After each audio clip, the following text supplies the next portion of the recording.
Estamos iniciando mais um estudo do livro O Evangelho segundo o Espiritismo, capítulo 6, o Cristo Consolador, onde vamos falar sobre o jugo leve, itens 1 e 2. Esse estudo mergulha no convite de Jesus para todos que se sentem cansados e sobrecarregados pela vida. A ideia aqui é entender que o alívio prometido pelo Cristo não é um passe de mágica que apaga os problemas, mas uma mudança profunda na nossa forma de enxergar as dificuldades por meio da fé no futuro e da confiança na justiça de Deus. O texto nos mostra que sofrer sem acreditar em nada torna qualquer dor muito mais pesada e amarga. Por outro lado, seguir o jugo de Jesus, que nada mais é do que viver com amor e caridade, acaba sendo um caminho muito mais leve, muito mais suave para o nosso espírito, pois traz a verdadeira paz interior que tantos buscamos.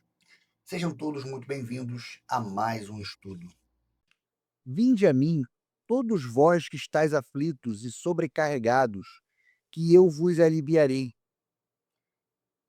Para o Espiritismo, este convite de Jesus não é um chamado para o misticismo, mas para a sintonia mental e vibratória com o modelo e guia da humanidade. Os aflitos e sobrecarregados são todos aqueles que sentem o peso das provas e expiações, muitas vezes fruto de escolhas de vidas passadas. É a lei da causa e efeito. O alívio prometido não é a retirada mágica do problema, mas a oferta de forças morais, da fé raciocinada e da compreensão de que nenhuma dor é inútil ou eterna. O alívio vem da certeza na justiça divina e na imortalidade da alma. Tomai sobre vós o meu jugo. O jugo, na época de Jesus, era uma peça de madeira que unia dois animais para o trabalho. Jesus aqui está convidando a nos unirmos a ele no trabalho do bem. No Espiritismo, o jugo representa a aceitação da lei de Deus.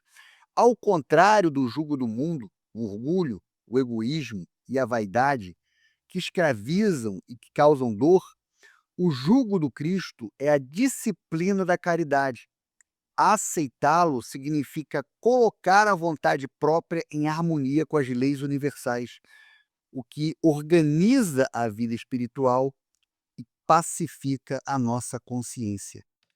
E aprendei comigo, que sou brando e humilde de coração. Aqui reside a chave da reforma íntima. O Espiritismo ensina que o orgulho e o egoísmo são as chagas da humanidade e as fontes de quase todos os sofrimentos.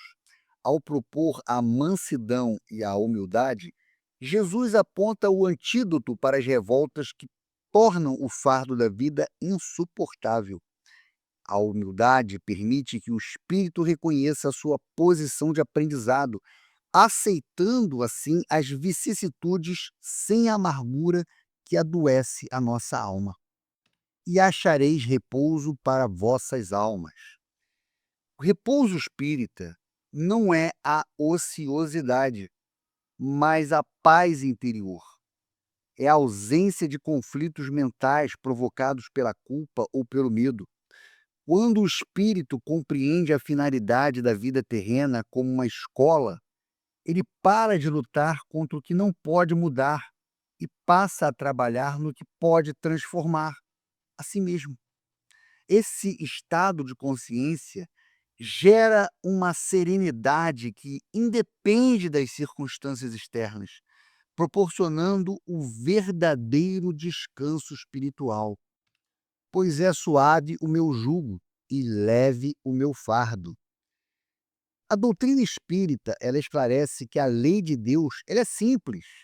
Amar a Deus sobre todas as coisas e ao próximo como a si mesmo. O fardo do Cristo é leve porque se resume ao dever do amor e da caridade. O que torna a vida pesada são as exigências do materialismo, a busca por status e o apego às paixões inferiores.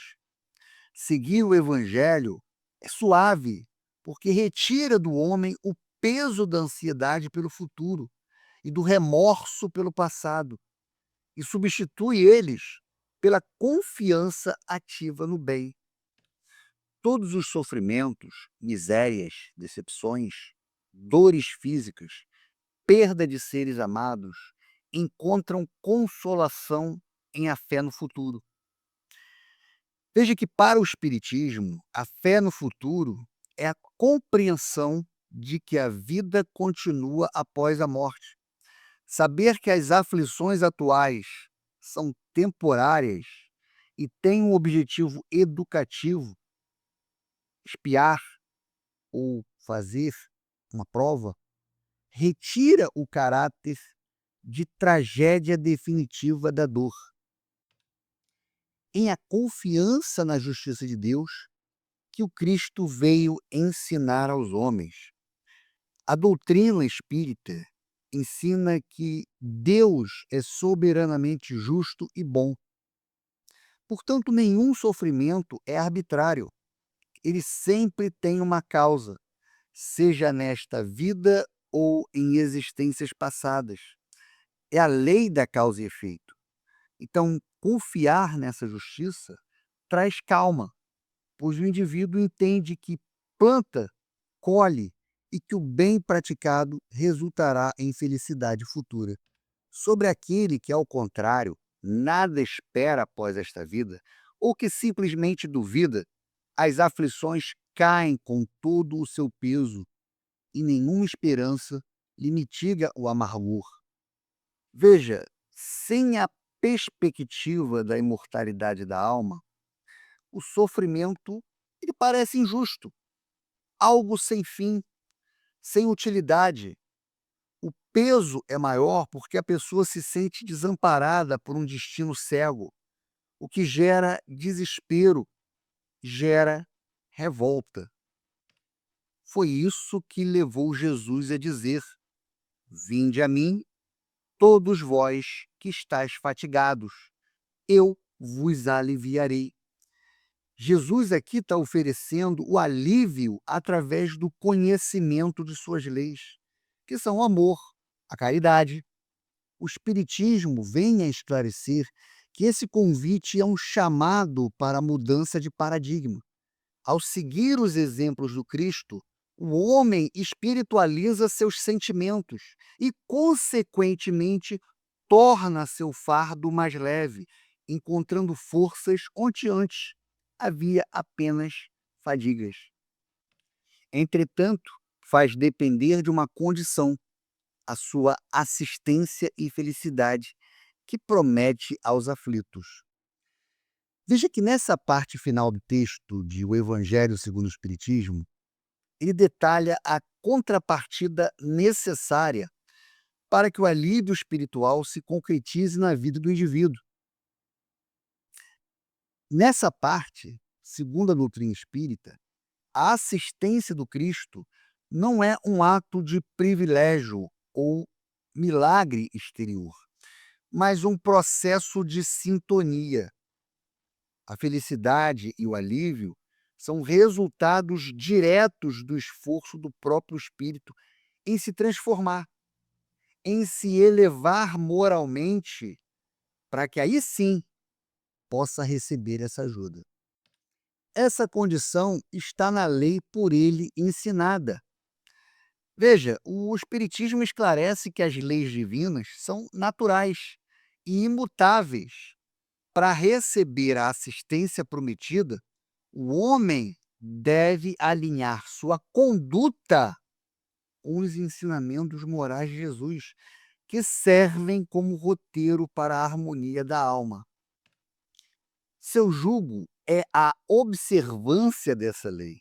Então veja que o termo jugo, pela doutrina espírita, ele é ressignificado.